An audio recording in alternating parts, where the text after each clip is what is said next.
Hello guys, तर स्वागत आहे तुमचं आपल्या या यूट्यूब चॅनलवरती. मित्रांनो, चॅनलवर नवीन असाल तर चॅनलला सबस्क्राईब नक्की करा आणि अशाच नवनवीन अपडेट्स आपल्या चॅनलवरती पाहत राहा. चला तर मग व्हिडिओकडे बोलूयात. तर आता राणी जी आहे ती इंद्राला म्हणत असते की सर, तुमच्या गाडीपेक्षा ना ही गाडी बेटर आहे ना. तर आता त्यावेळी इंद्रा बोलतो की हो, अगदी बरोबर आहे, आपल्या गाडीपेक्षा ही गाडी खरंच खूप मस्त आहे. तर त्यावेळी आता इंद्रा आणि राणी बोलत असतात आणि राणी बोलते की हे पहा, ही नैसर्गिक एसी पण किती छान आहे ना. तर आता इंद्रा बोलतो की हो राणी, खरंच खूप छान आहे.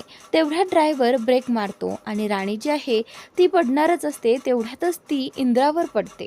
तर आता हे पाहून इंद्राला तर खूप भारी वाटतं की राणी स्वतःहून त्याच्या जवळ आली आहे. तर त्याचवेळी राणी आता इंद्राकडे पाहत असतानाच राणी बोलते की सर, मी ना चुकून इथे आली. तर त्यावेळी इंद्रा बोलतो की काही हरकत नाही. तर त्यावेळी राणी बोलते की हां, काही हरकत नाही. तर इंद्रा जो आहे तो लगेचच तिचे केस सावरू लागतो, तिचे केस कानामागे करतो आणि इंद्राने तिला पकडून ठेवलेलं असतं. तर त्याचवेळी राणी बोलते की सॉरी हां सर, तुम्हाला वाटेल की मी मुद्दामून तुम्हाला त्रास देते. तर त्यावेळी इंद्रा बोलतो की नाही, हा त्रास मला आवडतोय. तर आता असं ऐकल्यानंतर राणी बोलते की हां. तर आता इकडे इंद्रा जो आहे तो बोलतो की म्हणजे ह्यात त्यात काय एवढं, ते चुकून झालं ना, मग कसला आलाय त्रास. तर त्यानंतर राणी बोलते की ठीक आहे. असं म्हटल्यानंतर राणी बोलते की मला तिकडे जायचं आहे. तर आता इंद्रा बोलतो की ठीक आहे, तू जा ना. तर तेवढ्यातच राणीचा फोन वाजतो. पण राणी बोलते की सर, तुम्ही मला सोडाल तर मी तिकडे जाईल ना. तर त्यावेळी इंद्रा बोलतो की अरे हां. तर लगेचच इंद्राच्या लक्षात येतं की त्याने तिला पकडलेलं असतं. तर तो तिला सोडतो आणि त्यानंतर राणी हळूच उठून बाजूला बसते. तर आता तो फोन असतो तिच्या आईचा. तर त्यानंतर ती सांगू लागते की सर, आईचा फोन आहे. तेवढ्यातच इंद्रा बोलतो की अगं राणी, उचल ना, काय बोलताय ते बघ. तर आता राणी बोलते की मला कळत नाही, तिकडे काही प्रॉब्लेम झाला असेल का. तर इंद्रा बोलतो की अगं आधी फोन तर उचल, मग कळेल ना. तर राणीने इथे आईचा फोन उचलला आणि त्यावेळी आई बोलू लागते की अगं राणी, अगं कधी येणार आहेत तुम्ही. इकडे ना त्या गजाला संशय आलाय की बुवा इथेच आहेत म्हणून, आणि तो काल थेट घरात देखील शिरला होता. मला असं वाटतं की त्याने त्या विक्रांत सरांना सांगायच्या आधी तुम्ही इथं आलं पाहिजे. तर त्यावेळी राणी बोलते की हे बघ आई, तू काळजी करू नकोस, आम्ही तिकडे येण्यासाठीच निघालेलो आहोत. तू एक काम कर, तू बुवांना ना वडाच्या झाडापाशी पाठव, आम्ही आता तिकडेच येत आहोत. तर आता आई बोलते की ठीक आहे राणी, लवकर या बाई तुम्ही एकदा. तर आता राणी बोलते की हो आई, तू काळजी करू नकोस. तर त्यानंतर राणी इंद्राला सांगू लागते की हा गजा पण ना, या गजाला संशय आला आणि कदाचित तो विक्रांतला सांगेल सुद्धा. तर आता इंद्रा बोलतो की काहीही झालं तरी विक्रांतला कळण्याच्या आधी आपल्याला तिथे पोहोचायला हवं. इकडे आता फॅक्टरीच्या गोडाऊनमध्ये हा विक्रांत जो आहे तो सगळा माल भरून त्याने चाललेला असतो आणि तो माल त्याला विकायचा असतो. तर त्यावेळी तो केटीला सांगत असतो की ह्या मालाचे जे काही पैसे येतील ते तू माझ्या अकाउंटला ट्रान्सफर करायचे. तर त्यावेळी आता इथे केटी त्याला सांगत असतो की असं नाही तर असं काम करायचं. पण आता इथे हा जो विक्रांत आहे तो बोलतो की हे बघ, मालक कोण आहे, मी ना, मग मी जे सांगेल तेच करायचं, जास्त हुशारी करायची नाही. तर त्याने इथेच केटीचं तोंड बंद केलं आहे आणि सगळे पैसे त्याच्या अकाउंटला टाकायचे सांगितले आहेत. तर त्यानंतर आता इथे विक्रांत बोलतो की आता जे काही होईल ते सगळं काही माझ्या मनासारखंच होईल.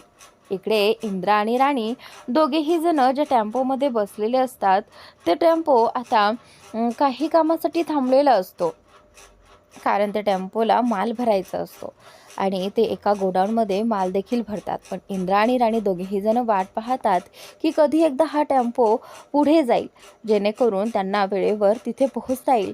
तर आता राणी बोलते की सर, याला तर खूप वेळ लागतोय, आपण कधी वेळेत पोहोचतो.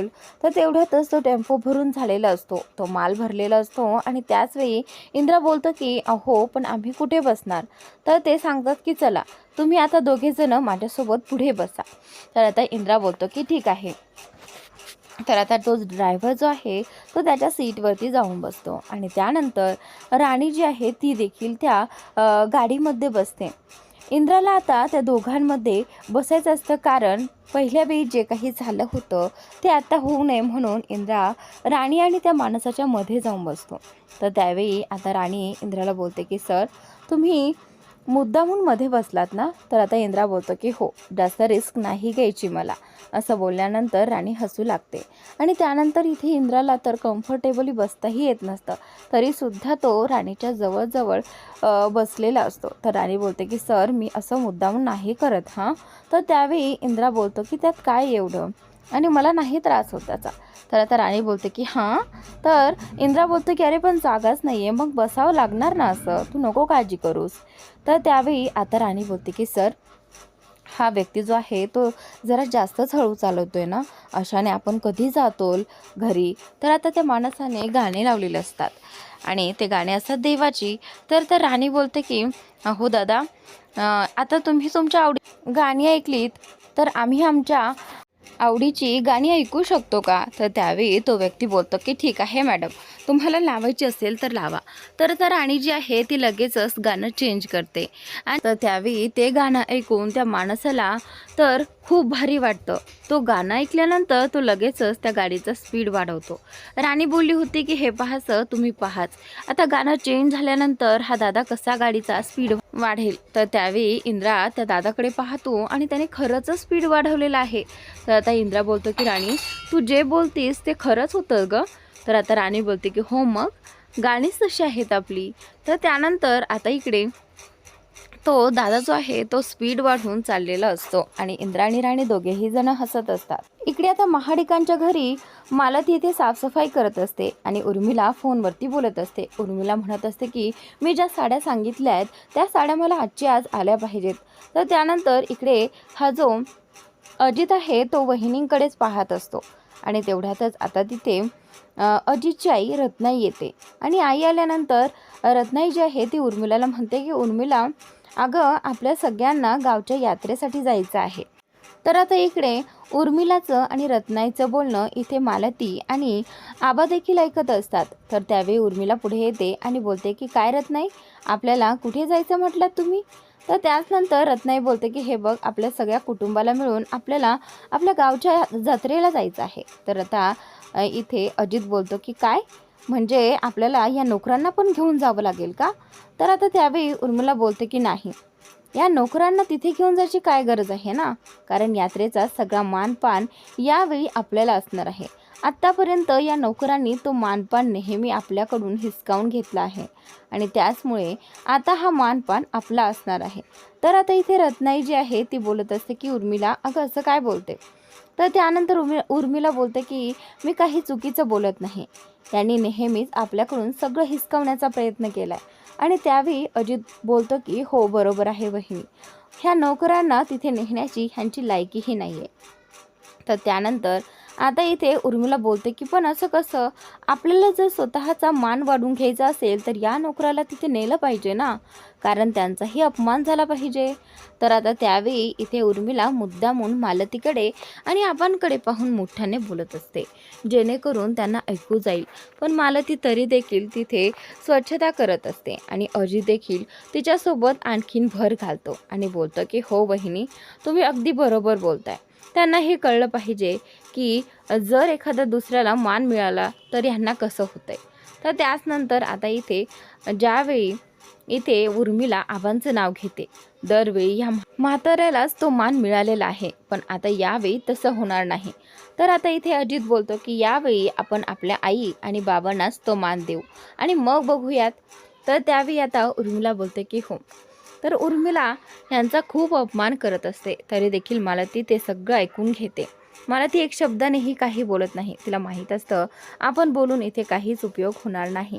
तर आता इकडे आबा याच गोष्टीचा विचार करत असतात की मी तर खरं त्या डीलरला सांगून आलो आहे की तुम्ही ही फॅक्टरी विकत घेऊ नका आणि त्याने काही दिवसांचा टाईमही दिला आहे, पण खरंच ती डील कॅन्सल होईल का, हा प्रश्न आबांना इथे पडलेला असतो. आता रत्नाईला वाईट वाटतं की उर्मिलाने असं नको बोलायला होतं, पण तरीसुद्धा रत्नाई तिथे काही म्हणत नाही, काही बोलत नाही. तर आता इकडे विक्रांत ह्या गोडाऊनपाशीच असतो आणि त्याला सगळं काही काम करून घ्यायचं असतं. इकडे एक व्यक्ती येतो आणि काम करताना विक्रांतला धडकतो. विक्रांत लगेचच त्याच्यावरती संपूर्ण राग काढतो आणि बोलतो की नीट पाहून काम करता येत नव्हतं का? तर आता इकडे विक्रांत बोलतो की आता यापुढे मला तुमच्याशी असं बोलावं देखील लागणार नाही, त्याची गरजच पडणार नाही, कारण विक्रांत ही फॅक्टरी विकणार होता ना.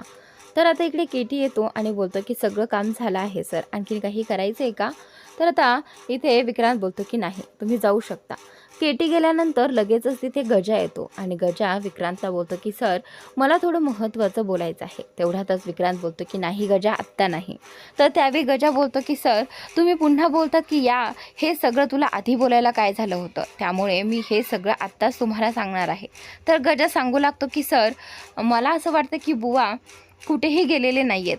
बुवा तिथे वस्तीमध्येच आहेत आणि त्यांच्याच घरात आहेत, कारण मी त्यांचा आवाज माझ्या कानाने ऐकला आहे की ते घरातच होते.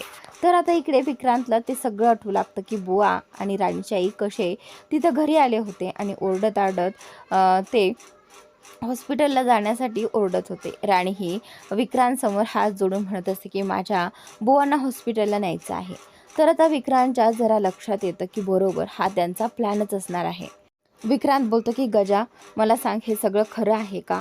खरंच तू त्या बुवांचा आवाज तिथे ऐकला आहे का? तर आता इथे गजा बोलतो की हो साहेब, मी त्या बुवांचा आवाज तिथे ऐकला आहे आणि म्हणूनच मी तुम्हाला सांगायला आलो आहे. तर इकडे राणीची आई जरा काळजीत असते. तिला वाटत असतं की कधी एकदा बुवा, राणी, इंद्रा सगळे घरी येतील आणि एकदा तिचं टेन्शन जाईल. तर आता इथे हा जो गजा आहे तो गाडीवरती आलेला असतो आणि त्याने विक्रांतला देखील वस्तीमध्ये आणलेलं असतं. विक्रांत हे पाहण्यासाठी आलेला आहे की खरंच बुवा त्या वस्तीमध्ये आहेत का आणि त्या घरामध्ये लपून बसलेले आहेत का. तर आता गजाने विक्रांतला पुढे आणलेलं असतं आणि इकडे ही जी राणीची आई आहे ती घरामध्येच या गोष्टीचा विचार करत बसलेली असते. पण तेवढ्यातच हा विक्रांत पुढे येतो आणि बोलतो की आता मी या बुवाला आणि त्या इंद्रा आणि राणीला सोडणार नाही. असं म्हणत तो घराच्या जवळ येतो आणि कडी वाजवायला सुरुवात करतो. कडी वाजवल्यानंतर राणीच्या आईला लगेचच विक्रांतचा आवाज ओळखतो. ती बोलते की विक्रांत सर, आता हे कशाला आले तिथे. तर ती घाबरते. तिला वाटतं की आता हे नक्कीच बुवांना पाहण्यासाठी इथे आले आहेत. तर त्यावेळी विक्रांत बोलतो की उघडा, दार उघडा, नाही तर हे दार तोडून टाकेल. असं बोलल्यानंतर इथे राणीची आई लगेच उठते. खरं तर ती घाबरलेली असते, तरीसुद्धा ती स्वतःला सावरते आणि पुढे जाऊन दार उघडते. तर त्यानंतर इकडे गजा जो आहे तो सोबत असतो आणि त्यालाही पाहायचं आहे की खरंच हा बुवा कुठे लपून बसलेला आहे. तर त्यानंतर राणीच्या आईने दरवाजा उघडलेला आहे आणि राणीची आई पाहते की समोर विक्रांत सर आहे. तर त्यावेळी ती बोलते की तुम्ही इथे. तर आता विक्रांत जो आहे तो तिला काहीच बोलत नाही आणि आतमध्ये शिरतो आणि बोलतो की सांग बुवा कुठे आहे. तर आता इथे राणीची जी आई आहे ती बोलते की अहो पण ते इथे नाहीतच, तुम्हाला कुठे सापडतील. तर त्यावेळी विक्रांत जो आहे तो बोलतो की हे बघा, खोटं बोलू नका, नाहीतर मी तुम्हाला सोडणार नाही. तर आता राणीची आई बोलते की मी काय करणार, मी खोटं का बोलू, ते हॉस्पिटललाच आहेत. तर त्यानंतर इकडे गजा रागाने पाहत असतो आणि विक्रांत इथे तिला धमकी देतो की हे माझ्याशी असं खोटं बोलायचं नाही. तर त्यानंतर राणीची आई बोलते की आता मी तुम्हाला कसं सांगू की ते घरात नाही आहेत म्हणून. तर तेवढ्यातच आता विक्रांत बोलतो की गजा, तू ना एक काम कर, सगळं घर शोध, बघ कुठे लपून बसलेत ते. तर आता इथे लगेचच विक्रांतला बुवांची चप्पल दिसते. तर तो विचारू लागतो की ही चप्पल इथे कशी काय. तर त्यावेळी राणीची आई बोलते की त्यांनी दुसरी चप्पल नेली आहे. तर आता विक्रांत बोलतो की खोटं बोलू नकोस, माझ्याशी खोटं बोललीस तर मला प्रचंड राग येईल आणि मी काहीही करून बसेल. तर आता विक्रांत जो आहे तो स्वतः घरात शिरून बुवांचा शोध घेऊ लागतो की कुठे कॉट खाली तर लपून बसलेले नाहीत ना. तर ते लगेचच तो कॉट वर करतो आणि इकडे तिकडे शोधाशोध करू लागतो. तर त्यावेळी राणीची आई त्याला थांबवण्याचा प्रयत्न करत असते, पण विक्रांत मात्र ऐकायला तयार नसतो. विक्रांत कपाटातल्या साड्या वगैरे देखील काढू लागतो. तर आता राणीची आई बोलते की अहो विक्रांत सर, काय करताय, ते काय छोटं पिल्लू आहेत का कुठेही लपून बसायला, सांगा ना मला, ते काय एवढ्या एवढ्या जागीही बसतील का, ह्याचा तरी विचार करा, तुम्ही उगाचच इकडे तिकडे सामान फेकू नका. राणीच्या आईला त्रास होतो. तर त्यावेळी विक्रांत जो आहे तो खूप त्रास द्यायला लागतो की सगळे भांडे वगैरे फेकून द्यायला लागतो, कारण त्याला बुवा कुठेही दिसत नाहीत घरामध्ये आणि राणीची आई सांगायलाही तयार होत नाही. तर तेवढ्यातच आता ॲम्ब्युलन्सचा आवाज बाहेर येऊ लागतो. तर लगेचच आवाज आल्यानंतर इथे राणीची आई दरवाजाकडे पाहते आणि इथे हा विक्रांत आणि गजा देखील बाहेर पाहू लागतात. तर खरं तर त्या ॲम्ब्युलन्समधून राणी, इंद्रा आणि बुवा आलेले असतात आणि तेवढ्यातच इंद्रा आल्यानंतर इकडे हा जो विक्रांत आहे तो पाहू लागतो की खरंच तेच आहेत का. तर राणी आणि इंद्रा बुवा सगळेजण त्या ॲम्ब्युलन्समधून उतरतात आणि त्यावेळी बुवांना पकडून ते दोघेजण घराकडे आणतात. विक्रांत हे सगळं पाहत असतो, पण त्याला अजिबात खरं वाटत नसतं. त्याला सगळं खोटं वाटत असतं, कारण गजाने उगाच नसेल सांगितलं. इथे बुवा जे आहे ते बिना चप्पलचे उतरतात आणि त्याच वेळी विक्रांत त्यांच्या पायातील चप्पल शोधू लागतो, पण त्यांच्या पायात चप्पलच नसते. तर त्यानंतर आता हा गजा तिथेच गप्प उभा असतो आणि हे सगळं पाहत असतो. इंद्रा आणि राणी बुवांना आत घेऊन जाण्याचा प्रयत्न करतात. राणी पाहते की विक्रांत आणि गजा इथे उभे आहेत, तर आता ती दोघे जण पुढे घेऊन जातात आणि इथे विक्रांत तिथे इंद्राला म्हणतो की सांग कुठे गेला होतात. तर असं बोलल्यानंतर राणी बोलते की हे पहा, आम्ही आत्ताच आलोय. बुवा, तुम्हाला आरामाची गरज आहे, चला तुम्ही आतमध्ये चला. तर त्यावेळी आता इथे विक्रांत बोलतो की हे पहा, मला माझ्या प्रश्नाची उत्तर हवी आहेत. तुम्ही कुठे गेला होतात? तर त्यानंतर राणी बोलते की तुम्हाला दिसत नाही आहे का, आम्ही ॲम्ब्युलन्समधून आलोत आणि तरीही तुम्ही विचारतात की तुम्ही कुठे गेला होतात? आम्हाला तुमच्या प्रश्नाची उत्तरं द्यायचीच नाही आहेत, असं म्हणत राणी त्याला नाकारते. आणि त्यावेळी आता राणी बुवांना घेऊन आतमध्ये जाऊ लागते. इकडे राणीची आई लगेचच बुवांना पकडते आणि त्याचनंतर ते लगेचच कॉटवरती बसतात. इंद्रा आणि राणी घरामध्ये येतात आणि घरातील हा पसारा पाहतात. सगळीकडे अस्तव्यस्त झालेला असतो. तर त्यावेळी राणीला कळतं की हे सगळं विक्रांतने केलं आहे. तर त्यावेळी इंद्रा जो आहे तो विक्रांतला म्हणतो की विक्रांत, तू हे सगळं काय केलंस आणि का केलंस हे सगळं? तर त्यावेळी विक्रांत जो आहे तो बोलतो की माझ्याशी खोटं बोलण्याचा प्रयत्न करू नका. तर आता इंद्रा बोलतो की कोण खोटं बोलतंय तुझ्याशी, बोल ना. तर त्यावेळी आता इथे विक्रांत बोलतो की तुम्ही खोटं बोलतायत माझ्याशी. तुम्ही कुठे गेला होतात हे मला चांगलंच माहीत आहे. तुम्ही हॉस्पिटलला गेलेच नव्हता आणि जर का मी एकदा हे ओळखलं तर मी तुम्हाला सोडणार नाही. तर त्यानंतर इथे राणी बोलते की तुम्ही असं का बोलताय? तर त्यावेळी इथे हा विक्रांत बोलतो की तू ही खोटारडी आहेस आणि तुझा बापही खोटारडा आहे. तर राणी बोलते की हे पहा, जर खोटारड्या माणसाला सगळंच खोटारडं दिसत असेल तर आम्ही काय करणार ना, कारण त्यांची सवयच ती आहे. तर आता इथे विक्रांतीला धमकी देतो की गप्प बसायचं, माझ्यासमोर जास्त तोंड चालवायचं नाही. तर त्यावेळी इथे राणी बोलते की काय कराल, तुम्ही काय करताल सांगा ना. तर त्यावेळी आता विक्रांत बोलतो की मी हे घर पैशाने विकत घेऊ शकतो आणि तुम्हाला रस्त्यावर आणू शकतो. तर त्यावेळी राणी बोलते की एकदा आमची वेळ आली की आम्हीही बघू, आम्हीही काय करू आणि काय नाही तेही तुम्हाला कळणार नाही. तर त्यावेळी आता इथे इंद्रा देखील विक्रांतला हेच सांगत असतो की हे बघ, आत्ताच बुवा हॉस्पिटलमधून आले आहेत आणि हे सगळं नको आहे, शांत राहा आणि इथून जा. पण विक्रांत जो आहे तो ऐकायला तयार नसतो आणि त्यावेळी विक्रांत म्हणत असतो की मी नाही जाणार, तू काय करशील बोल. तर आता इंद्रा बोलतो की हे बघ, तू तुझे लिमिट्स क्रॉस करू नकोस.